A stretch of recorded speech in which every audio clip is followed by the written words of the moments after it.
Happy New Year, my friends. It's 2024. You're gonna have a fantastic year. A lot better than 2023, mark my words. And for this, we're gonna open up this video with Ukrainian Santas chasing a Ukrainian infantry fighting vehicle because the crew of the infantry fighting vehicle is going to war, but they have not received their presents. This does not go. No.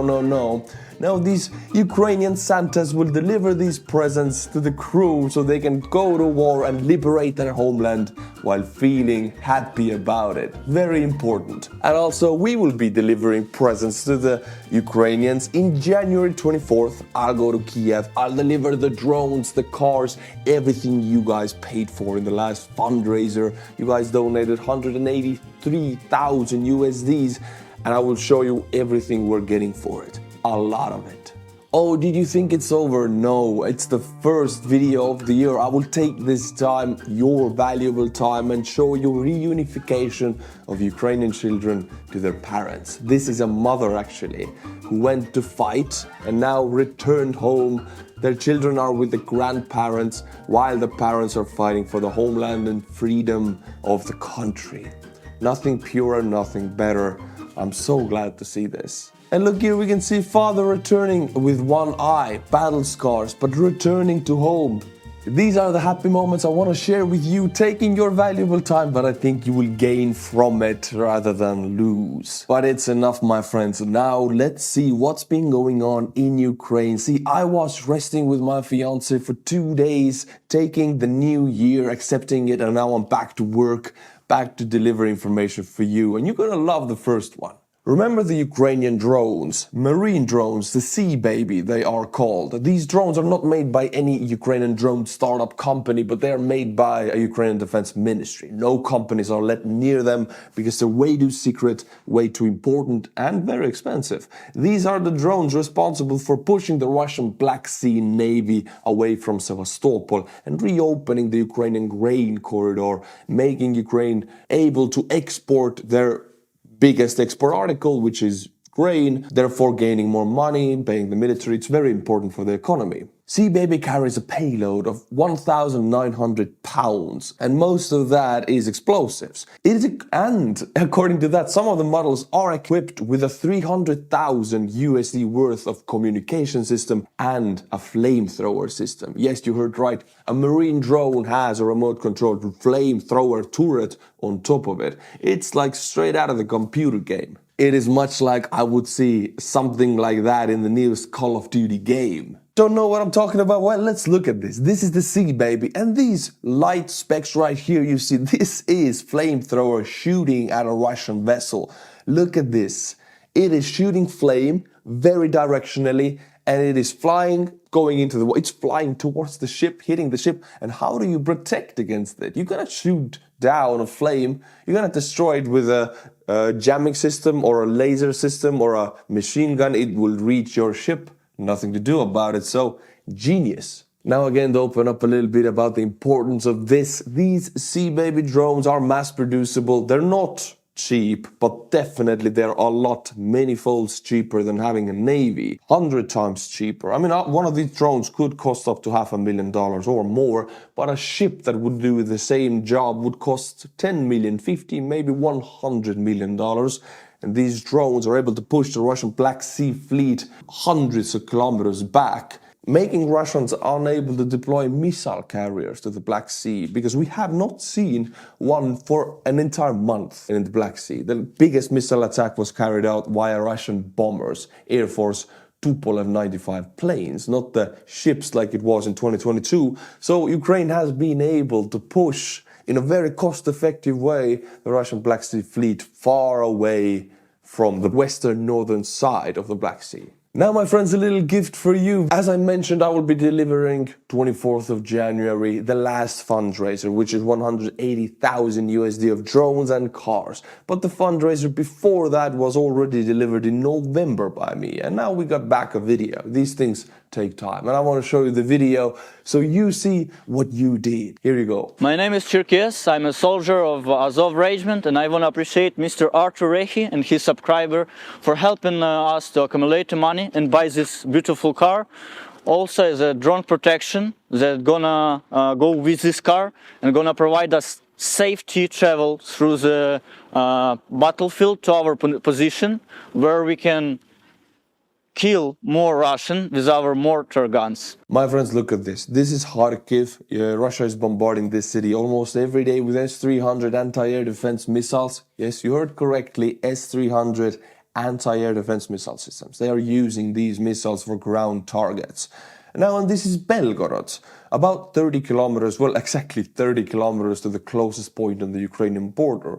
Why is this very important? It is because now, last year on December 30th, after Russia on December 29th had fired 158 missiles and drones to Ukrainian cities, which was the second biggest missile and drone attack to Ukraine overall in this war, because the first day of war Russia fired over 158 missiles and drones, and now it's 158, so it's the second biggest throughout this entire period. And before that, Russia hadn't done any of these big missile attacks, and Zelensky mentioned and promised to Ukrainians and Russians that if they do this again, we will retaliate and attack Russian cities with our drones. Now, this big missile attack came in on the 29th, doing a lot of damage to Ukraine, and now Ukraine sent their drones to Belgorod. This city right here, 30 kilometers, and the biggest Russian city to Ukraine, actually. You can see it's a big, vast, urbanized area with even American-style suburbs around it. How weird is it that American-style suburbs are in Russia?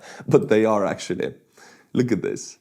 If you would look at it like this right now, you would say this is USA, but no, this is Belgorod, Russia. Now, Ukrainian drones were geared to attack military targets because there are a lot of them in Belgorod and around it. Some targets were north of the city, so the drones flew over the city, and Russian air defense tried to shoot them down, but unfortunately their own air defense rockets fell into the city, causing many civilian casualties. So what really happened? There are many different stories, but here you will hear what happened. Ukrainians sent their drones to Belgorod and around it. That is true. What is also true, Russian own air defense missiles fell into the city. And this is a huge blue on blue, a huge blunder, because S-300 missiles do a lot of harm in urbanized areas. They're not precise if used against ground targets, but if they hit, the kaboom is magnificently big. It's a very big blunder, and Russian propaganda tried to fix it and blame it on the Ukrainians, but these are photos taken in Belgorod by Russian civilians. These are S-300 missile system rocket parts, missile parts. You cannot hide it. This is a Russian missile in Belgorod. So it's a blue on blue. It's an incident. I wouldn't even say it's a false flag operation. It's a pure mistake. It's a faulty missile. And to hammer in the point even more, this is a video of Russian anti-air defense system S-300 reacting to Ukrainian drones, firing the first missile, and boom! You can see it firing right here. It flies, and the lights here is Belgorod. And where does it land? Bada bing! In the city. And the second one is behaving like it should. It's going up into the air to catch the drone. So the first missile was faulty and landed on Russian citizens. Russian propaganda quickly responded by claiming that Ukraine attacked the city with multiple rocket launchers, MLRS, but unfortunately the multiple rocket launcher named Vampire, which Russian propaganda is blaming Ukraine of using, it's based on Grad 21, and it could not reach Belgorod. It could reach only 21 kilometers, and the closest point from Ukrainian border to Belgorod is 30 kilometers. And this would even take into account where Ukrainians would actually station these MLRS systems right on the border, which they would never do. So it is literally impossible for Ukraine to shell the city of Belgorod with anything else than drones or long-range artillery, but not with Grad systems like Russia is accusing them of. I am glad to see that Zelensky and the Ukrainian army are following through the promise that if you attack our cities, we will attack your cities, because now we have the capability to do so. And they actually developed it themselves, the drones. Now, Russian soldiers are in a pickle, in a difficult situation, because in Belgorod, they're not in the special military operations zone, meaning their salaries will be many times smaller. 30,000 rubles per month actually is the mediocre soldier salary stationed in Belgorod. But the area is getting, quite a lot of Ukrainian presence, deliveries, drones, meaning they have the risk of dying there due to explosions, but they're not getting the special military operation salary because they're 30 kilometers away from it. So they don't really like the situation. Might as well be in the special military operation zone to get more money if you're getting shelled anyway. And that's the Belgorod soldier situation. My friends, this next news is called, I will call it, how to wake up the Russians from their propaganda sleep, from their zombie state. And we have an example of a girl who lost her husband to them. Special military operation in Ukraine for nothing. He died. And through love, you can wake up because you love somebody and they go to die for nothing. For Putin, who is nobody for you, you lose the love of your life and you start thinking, why? I will read you the story of this girl from Russia. I was not interested in politics. I was not interested in what was happening in our state. I was not interested in laws. I was not interested in anything other than work, home, just how the way our average citizen lives. And so I lost my beloved person. And now I'm awake, says Maria, the wife of a mobilized man that died in Ukraine. She came to Berdyansk in the occupied Zaporizhia region of Ukraine to celebrate New Year with her husband and found out that he died a day before that. So you go to see your husband, you just talk to him on the phone. You're going there, you have a scheduled meeting, and then the officer tells you that he's dead. Surprise, the Russian way. I have now arrived in those new territories, as they call it. I came to my husband in Berdyansk in the Zaporizhia region, and you know what? I want to tell you that people here don't need this. Nobody needs this. Our men, our beloved people are dying simply for nothing. And that's coming from a Russian person who was also in a zombified state before. It took the loss of a loved one for her to start seeing the real picture. And I do understand it. Love goes deeper than Putin's propaganda. Love for your partner. If you lose that, you start searching for reasons why did you lose it. You start analyzing because you cannot just accept it. And then you wake up because there are no reasons. You don't find any reasons in Putin's propaganda because they're shallow and empty. And as soon as you look at them thoroughly, they will fade away. Now, my friends, I want to show you a video. I will watch it with you guys. And this really opens up how this war is now a marathon. It started as a sprint for the Russians, but it has become a marathon. The armed forces of Ukraine continues to repel assaults by the Russian army near Bakhmut.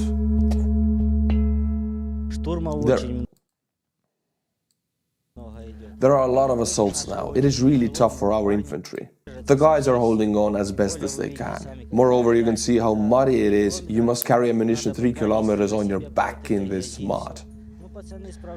But these guys cope, hold on and don't complain. The Russians are storming day and night endlessly. And in the weather and in the mud, they keep on going and going. There are already fields covered with their corpses. Look at this mud. Any kind of vehicle in this mud will get stuck. It don't matter if it's an infantry fighting vehicle or a NAFO truck.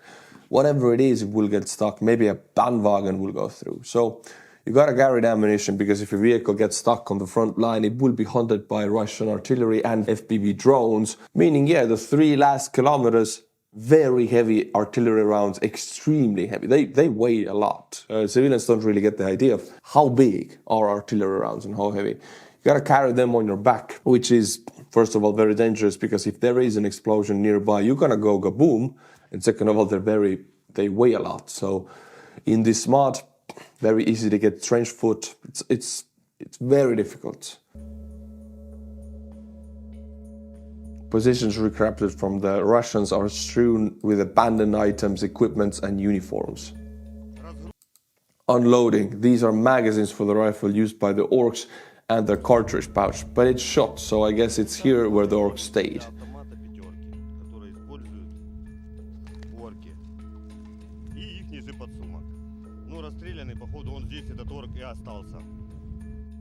There are craters and burned out armored vehicles in the fields and afforestations. This really gives us an idea about the situation on the front. The mud is against both sides, but Russians are still attacking in the mud also, so Ukrainians still need to defend in the mud and carry these last 3 kilometers on their foot, carrying the ammunition and supplies to the front. And talking about ammunition, it's such an old record to say that there's an ammunition deficit in the Russian army and in the Ukrainian army, but that is the case, and I will open up this topic a little bit. Since both sides are lacking ammunition, they're using about 10 times more than they produce.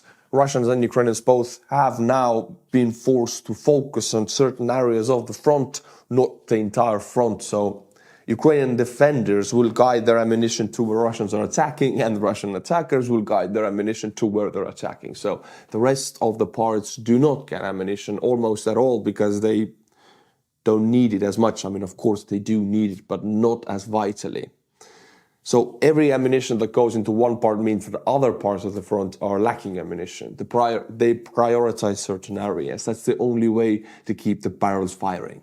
Ukrainian Army General Alexei Tarnavsky openly stated that defending Avdiivka comes at the expense of other front lines where already scarce artillery shell resources are redistributed. Thus, in the last month of the year, Russia has repeatedly attempted to develop offensives in new areas, and the first week is always the most critical for Ukraine, during which resources are redistributed again, usually stabilizing the situation in that sector afterwards. So since Russia also has to prioritize some areas, they will try to attack a new area where Ukrainian defenders are not yet stabilized.